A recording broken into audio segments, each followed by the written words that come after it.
ನಮಸ್ಕಾರ ವೀಕ್ಷಕರೇ, ಶುಭ ಕಾರ್ಯದ ಬಗ್ಗೆ ಎಷ್ಟೋ ಜನಗಳಿಗೆ ಇವತ್ತು ಕಂಕಣ ಭಾಗ್ಯ ಎಷ್ಟೋ ಜನಗಳಿಗೆ ಕೂಡಿ ಬಂದಿರಲ್ಲ. ಮದುವೆ ಅನ್ನೋದು ಪ್ರತಿಯೊಬ್ಬರಿಗೆ ಬೇಕಾದಂಥ ವಿಷಯಗಳು. ಸಾಲಾವಳಿ ಬೇಕು, ಗಣಕೂಟ ಬೇಕು, ಜಾತಕ ಬೇಕು. ಎಷ್ಟೋ ಜನ ಬಂದರೆ ವರ ಇಷ್ಟ ಆದರೆ ಮನೆ ಇಷ್ಟ ಇಲ್ಲ, ಮನೆ ಇಷ್ಟ ಆದರೆ ವರ ಇಷ್ಟ ಇಲ್ಲ. ಯಾವುದೋ ಕಲ್ಯಾಣವನ್ನು ನಮಗೆ ಕೂಡಿ ಬರ್ತಾ ಇಲ್ಲ. ಒಳ್ಳೆ ಹುಡುಗ ಓದಿದ್ದಾನೆ ಮತ್ತು ಒಳ್ಳೆ ಐಫೈವ್ ಆಗಿದ್ದಾನೆ, ವಿದೇಶ ಪ್ರವಾಸ ಮಾಡ್ತಾ ಇದ್ದಾನೆ, ತುಂಬ ನೋವು ತಿಂತಾ ಇದ್ದಾರೆ. ಅದಕ್ಕೆಲ್ಲ ಕಾರಣಗಳೇನು? ಜಾತಕದಲ್ಲಿ ಒಂದು ಥರ ಅಲ್ಲ, ಪ್ರತಿಯೊಂದು ಥರ ಒಂದೊಂದು ಕಡೆ ರಾಹು, ಶನಿ, ಕೇತು, ಕುಜ, ಬುಧ ಈ ಗ್ರಹಗತಿಗಳಲ್ಲಿ ಮನುಷ್ಯನಿಗೆ ನಾನಾ ತೆರೆ ಕಾಡ್ತಾ ಇರುತ್ತೆ. ಮದುವೆ ವಿಚಾರದಲ್ಲಿ, ಮದುವೆಯಲ್ಲಿ ಯಾಕೆ ಈ ಥರ ತೊಂದರೆ ಆಗ್ತಾ ಇದೆ, ಕಂಕಣ ಭಾಗ್ಯದಲ್ಲಿ ಯಾಕೆ ಈ ಥರ ಎಫೆಕ್ಟ್ ಆಗ್ತಾ ಇದೆ, ಅದಕ್ಕೆಲ್ಲ ಕಾರಣಗಳೇನು? ನಾವು ಹೋಮ ಮಾಡಿಸಿದ್ದೀವಿ ಮತ್ತು ನೋಡಬೇಕಂದ್ರೆ ಪೂಜೆ ಮಾಡಿಸಿದ್ದೀವಿ. ನಾವು ಯಾವುದೋ ಒಂದು ಸಂಭಾರಕದಲ್ಲಿ ಮಾಡಿದಂತೆ ಪೂಜೆ ಮಾಡಿದ್ದೀವಿ, ನಮಗೆ ಯಾವುದೂ ಫಲ ಸಿಗ್ತಾ ಇಲ್ಲ ಅಂದಾಗ ನಮ್ಮ ಜಾತಕವನ್ನು ನೀವು ಕರೆಕ್ಟಾಗಿ ನೀವು ಪರಿಶೀಲಿಸಿದಾಗ ನಿಮ್ಮ ಮನೆಯಲ್ಲಿ ಏನಾದರೂ ಒಂದು ಬಲವಾದ ಸಮಸ್ಯೆಗಳಿದ್ದಾಗ ಈ ಗ್ರಹಗತಿಗಳು ಈ ಪ್ರಾಬ್ಲಮ್ ನೀವು ಒಂದಕ್ಕೊಂದು ಕಾಡ್ತಾ ಇರುತ್ತೆ. ನಮ್ಮ ಕಂಟಕಗಳು ಏನೇನು ಇದೆ, ನಮ್ಮಲ್ಲಿ ದೋಷ ಏನೇನಿದೆ, ನಮ್ಮ ಜೀವನದಲ್ಲಿ ನಾವು ಏನು ಮಾಡಿದರೆ ನಮ್ಗೆ ಒಳ್ಳೆಯದಾಗುತ್ತೆ ಅನ್ನೋದು ಒಂದು ಮದುವೆ ಭಾಗ್ಯವನ್ನು ಕರೆಕ್ಟಾಗಿ ತಿಳ್ಕೋಬೇಕು. ಯಾಕಂದರೆ 24-25 ವರ್ಷ ಆದರೆ ಕೆಲವು ಜನಗಳು ಕಂಕಣ ಭಾಗ್ಯನೇ ಕೂಡಿ ಬರೋದಿಲ್ಲ. ಎಷ್ಟೋ ಜನ ಬರ್ತಾರೆ, ನೋಡ್ತಾರೆ ಹೋಗ್ತಾರೆ, ದುಡ್ಡು ವೇಸ್ಟು, ಟೈಮು ವೇಸ್ಟ್ ಅಂತಾರೆ ನೋಡಿ. ಅಂಥದ್ದು ತುಂಬ ಸಮಸ್ಯೆ ಕಾಡ್ತಾ ಇರ್ತದೆ ಕಂಕಣ ಬಲದಲ್ಲಿ.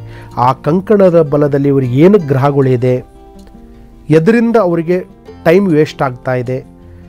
ಬೇರೆ ಫ್ರೆಂಡ್ಗಳಿಗೆಲ್ಲ ಮದುವೆ ಆಗಿ ಒಂದೆರಡು ಮಕ್ಕಳಾಗಿರ್ತಾರೆ, ಸುಖ ಸಂಸಾರ ನಡೀತಾ ಇರುತ್ತೆ.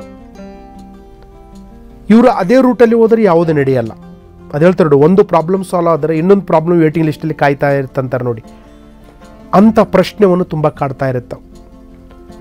ಅದರಲ್ಲಿಂದ ನಮ್ಮ ಜೀವನದಲ್ಲಿ ಏನು ತೊಂದರೆ ಇದೆ, ಏನೇನು ನಮ್ಮ ಲೈಫ್ನಲ್ಲಿ ಕಾಡ್ತಾ ಇದೆ, ಅದನ್ನು ನಾವು ಕರೆಕ್ಟಾಗಿ ನಮ್ಮ ಜಾತಕವನ್ನು ನೋಡಿದಾಗ, ನಮ್ಮ ಮುಖ ಲಕ್ಷಣವನ್ನು ನೋಡಿದಾಗ, ನಮ್ಮ ಫೋಟೋ ನೋಡಿದಾಗ ಅವರಿಗೆ ಮತ್ತು ಕೈರೇಖೆದ ಪ್ರಿಂಟ್ ಅಂತ ಹೇಳ್ತೀವಿ ನಾವು, ಕೈರೇಖೆದಲ್ಲಿ ಪ್ರಿಂಟೆಡ್ ಅಂತ ಹೇಳ್ತೀವಿ ನಾವು, ಮತ್ತು ನೋಡೋಕೆ ಪೊಗಡೆ ಶಾಸ್ತ್ರ ಅಂತ ಹೇಳ್ತೀವಿ ನಾವು, ಕೈರೇಖೆ ಶಾಸ್ತ್ರ ಅಂತ ಹೇಳ್ತೀವಿ ನಾವು, ರಮಲ ಶಾಸ್ತ್ರ ಅಂತ ಹೇಳ್ತೀವಿ.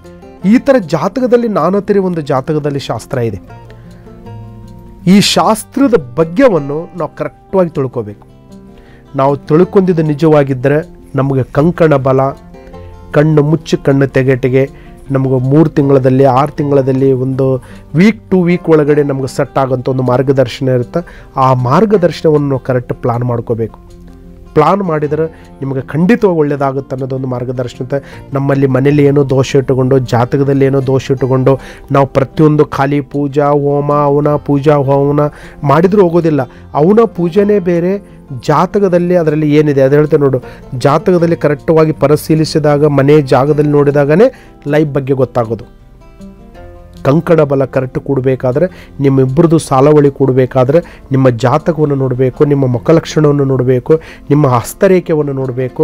ನಿಮ್ಮಲ್ಲಿ ಜೀವನದಲ್ಲಿ ಏನಾದರೂ ಒಂದು ಅನ್ಯನ್ಯವಾಗಬೇಕು. ಯಾಕಂದರೆ ಮದುವೆ ಆದ ನಂತರ ಮಕ್ಕಳು ಬೇಕು, ಮಕ್ಕಳಾದ ನಂತರ ಮನೆ ಬೇಕು, ಮನೆ ಆದ ನಂತರ ಆಸ್ತಿ ಬೇಕು. ಇದಕ್ಕೆ ಒಂದಕ್ಕೊಂದು ಲಿಂಕ್ ಇದೆ ಮನುಷ್ಯನಿಗೆ, ಮಾನವನಿಗೆ. ಈ ಲಿಂಕ್ ಪ್ರಕಾರದಲ್ಲಿ ಬೆಳ್ಕೋಬೇಕಾದ್ರೆ ಈ ಥರ ಕರೆಕ್ಟಾಗಿ ನೋಡ್ಕೋಬೇಕಾಗುತ್ತೆ. ಎಲ್ಲೋ ನಾನು ಜಾತಕ ಕೇಳಿದೆ, ಎಲ್ಲೋ ಒಂದು ಟೈಮ್ ಪಾಸ್ ಮಾಡಿದೆ, ಎಲ್ಲೇ ದಿನಗಳು ವೇಸ್ಟ್ ಮಾಡಿದೆ ಅನ್ನೋದು ಒಂದು ಪ್ರಸಂಗ ಬರುತ್ತೆ. ಆ ಥರ ಮಾಡೋಕ್ಕೆ ಹೋಗಬಾರ್ದು. ನಮ್ಮ ಯೂಟ್ಯೂಬ್ ವೀಕ್ಷಕರಿಗೆ ಪ್ರತಿಯೊಂದನ್ನು ಜೀವನವನ್ನು ನೋಡಬೇಕು, ಪಾವನ ಆಗಬೇಕಂದ್ರೆ ನಮ್ಮ ಜಾತಕ ಒಂದು, ಯಾಕಂದರೆ ಹಿಂದೆ ಒಬ್ಬ ಗುರು ಇದ್ದರೆ ಮುಂದೆ ಒಂದು ಗುರಿ ಸಾಧನೆ ಆಗುತ್ತೆ.